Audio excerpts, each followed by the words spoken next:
I'm often asked about how I feel about processed foods, packeted foods. In a perfect world, I'd have you all make everything from fresh, really, because I've discovered that is basically the best thing to do. However, the shops are there and you've all got families to run and things to do. So some general guidelines.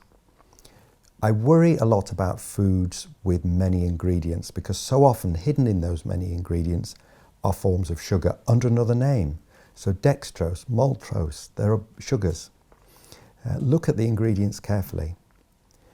In general, if something's got more than 5 or 6 ingredients, I'm wondering how healthy it is. So maybe don't use them as often. I've discovered myself that using a microwave with green veg only takes 3 minutes, and so often it would have taken me as long to order a takeaway and have it than it does to actually make it myself. So experiment, see what you're able to do, and if things have a long list of ingredients, be very suspicious.